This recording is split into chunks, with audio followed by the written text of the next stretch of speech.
the Kabbalist bankers want to use the Jewish people as a kind of human shield. Mm-hmm. And in fact, the Kabbalist bankers, I believe, actually sponsor anti-Semitism and sponsor this conflation of their agenda with all Jews in order to protect themselves and to change the subject from one of political and economic tyranny to one of race hate, which is it's a really disingenuous, and I think we have to reject their strategy and just go ahead and call a spade fearlessly. Do you think that there is any racial favoritism within the Jewish community? I mean, if we think about the, let's say, entertainment industry, primarily Hollywood, or if we think about the banking industry, is there kind of, we can't really call it nepotism then, but do you think that there is a favoritism in terms of race among the Jews? Well, it's just, you see it transferred to Freemasonry. Freemasons will hire their own, right? Yeah. And is similar, and that's Freemasons are basically, Judaism for non-Jews, right? So they basically, it's a club. It's a conspiracy, and but a lot of Jews are just not aware of it. Like I might get hired for a job, or I might get a scholarship or something because I'm Jewish, but they'll never let on that that's why I was hired. Yeah. You know what I'm saying? Yeah. And then if they just, there's a kind of assumption that you've been properly indoctrinated and that you will promote the agenda. And so, for example, in my case, when I started to criticize the agenda, I was rudely removed from my part-time teaching job. So it's tacit, it's unspoken. I see. It obviously, again, then it only works up to a certain point. But again, then what do you think is the root of that? Are we talking about a kind of cultural programming, or do you think that is there anything to the theology or the religion behind this? Meaning that from a biblical point of view, we are talking about the chosen people, right? Do you think that has anything to do with it? Yeah, I think that ideology drives the secret leadership. I think the vision you see in Isaiah 55:65, for example, where the whole world will serve the Jews, and will bring the Jews the wealth and will bow down and so on and so on. That drives the Kabbalist bankers because they're the ones who are really going to be served. The other Jews, the Jews that are useful to them might benefit, but the Jews who are not won't benefit. Anyway, so I think that drives the secret leadership of the New World Order, that kind of theology or ideology. As for culturally, the instinctive desire of most Jews historically, certainly in the modern period, has been to assimilate, and that's the way I see myself. I've always seen myself as an assimilated Jew, and by that I mean I put the interests of the human race first, my countrymen second, and my fellow Jews third, right, in terms of priority. So I'm an assimilated Jew, and I think that's the natural instinct of the majority of Jews. Unfortunately, these Jews are not very courageous and they don't speak out.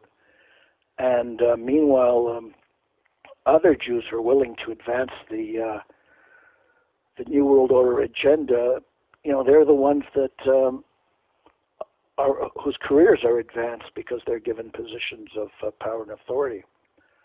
But it's not just Jews; it's Freemasons as well, and so.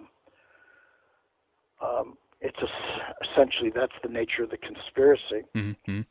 And then of course there's different classes, if I can put it that way, of Jewish people, or different races, I guess, within the Jewish community as well. We have the Ashkenazi, we have the Sephardic, and then there's even the Ethiopian Beta Israelites and things like that as well. Do you think that there's any hierarchy or rank in terms of those little subgroups as well, Henry?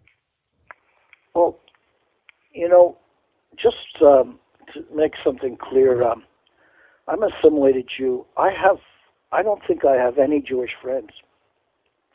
My family's Jewish. I guess that's the extent of my contact with Jews. My brother and sister, my father, and my son, and my wife. I just happened that way. I don't seek out Jewish social life, and they don't seek me out. Maybe for obvious reasons now. And but I know from experience and from reading that there is a kind of hierarchy where the German Jews consider themselves the most advanced Jews, and they look down their nose at Polish Jews, who look down their nose at Russian Jews, and so on. There is a lot of fragmentation.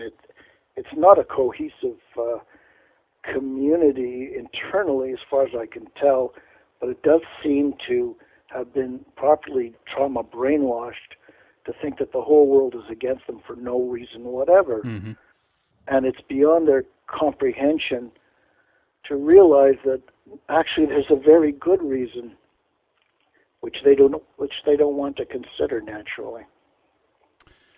Then there is another group as well, and I recently in another program stumbled over the term Satanism. Do you know anything about that, Henry? Well, yeah, because the Jews have been trauma brainwashed into thinking the whole world's against them, and that Israel somehow represents their savior and defender. These Satanim are Jews who are willing to perform tasks for free for the Jewish state. I don't know how extensive this network is, but Jews have to realize that Jews are cannon fodder for Israel. The real purpose of Israel isn't to provide a homeland for Jews. The real purpose of Israel is to provide a capital for this Masonic Jewish one world government, and as well as to provide it with this Secret Service, Army, and nuclear strike force. And that's the real purpose of Israel, is to serve the Illuminati bankers who founded and funded Israel in the first place. And Jews are just cannon fodder who have been sacrificed for Israel, not the other way around, in the Holocaust and since. For example, I came across an interesting book that described how 7,000 Jews were actually drafted against their will to fight in the Israeli army in 1948. These were Holocaust survivors who managed to get through the Holocaust and then were forced to go to Israel and fight for Israel. Jews have always been cannon fodder for Israel, and will always be cannon fodder for this evil tyranny that they are bringing down upon humanity. So, in a way, they are the chosen people of this, the banking cartel, the conspirators to enforce and make their agenda to come into fruition, become a reality, basically. That's an interesting point you mentioned there, Henry. But why? I mean, one thing that always comes up, obviously, is why this piece of land, then? Do you think that that's religiously driven? Why do they want to be in the Middle East? Why do they need Palestine, Henry? Well, I think, I think it is religiously driven. I think the temple, rebuilding the temple, is one of their priorities. Rebuilding the temple in Jerusalem, which is now occupied by that Al-Aqsa mosque. So I think they have a broad historical vision, as laid out in the Old Testament in Deuteronomy and Isaiah, which is the Jews ruling the world. But of course, it's not going to be the Jews; it's going to be the Kabbalistic bankers who will rule the world, and the Jews have always been tyrannized by their religious leaders. Tyrannized. Jews would be flogged; they'd be killed if they didn't obey their rabbis, and the rabbis would get the local Gentile nobility to carry out this punishment. And the Jews have always been essentially victims their Jewish religion. Mm-hmm. And I mean, now many of them may perceive that they're going to benefit from this New World Order. They see things unfolding in a way that's very positive to them. They're being flattered to think that they're poor, persecuted people, et cetera, et cetera, et cetera, and they're being promoted and so on. But it may not work out as they plan. Yeah, absolutely. That remains to be seen. Obviously, what can we tie multiculturalism into this a little bit as well? Maybe, Henry. I've been looking at this from the point of view of try to understand some of the conflicts that are happening in Israel, obviously between Palestinians and Israelis. And what I've been able to see and tell as well is that other parts of the world, similar problems are now beginning to arise. It's almost like the racial tension, if you will, that have existed in the Middle East for a long time now, 60 years plus. Do you think that is being taken to other parts of the world as well? And if so, is that consciously done? Do you think, Henry? Well, Henrik, I think you've got it wrong. Israel is a very racially cohesive country. I mean, every Jew has a right to come to Israel, even if he's never lived there. But no Palestinian is allowed to set foot in it. It's unless he's working or something, and unless he belongs to that minority of Palestinian Israelis. There's no intermarriage. It's a very racially cohesive. It's the most apartheid state in the world. And so what you have is a double standard. You've got racial and cultural cohesion for Israel, but for Europe, you've got mass immigration and multiculturalism. And for North America and Australia, it's the same story, because essentially the Illuminati bankers are trying to disinherit the European Christian people of European Christian background. The way they're doing it is by filling their countries up with people from other backgrounds, so that there's no coherent identity. And frankly, the leaders that are allowing this to happen are traitors. And frankly, the people of, in my opinion, they're incredibly stupid, European Christians, to allow this to happen, because it's not allowed to happen in Israel. Why should they allow it to happen in Europe or Australia or North America? Yeah, you're right. I want to talk a little bit about what you see as some of the detrimental effects then of multiculturalism, and then ask you a little bit if there's any, if you think positive sides to it. But how do you see this this unfolding, and who is behind this multiculturalism then? If there's massive immigration happening into Europe, North America, and other parts of the world as well, is this only being done by the world, the leaders of those countries who have a PC, a politically correct idea that this is the nice thing to do, or does it go deeper than that, Henry? And if so, who is behind that, do you think?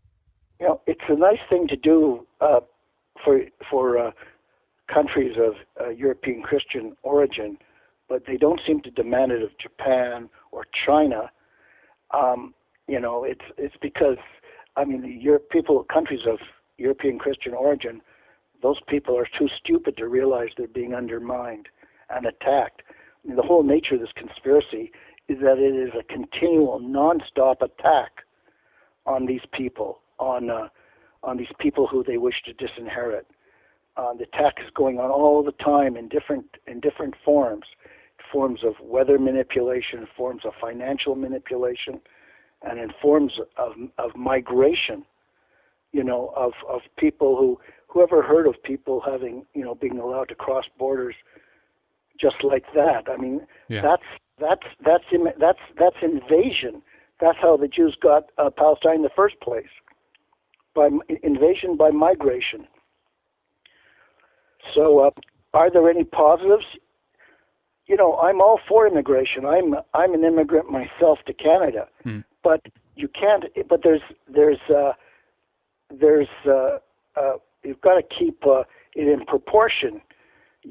only bring in as many immigrants as you need. You don't bring in so many as to change the very nature of your society. Right. So that the dominant religion and race becomes a minority.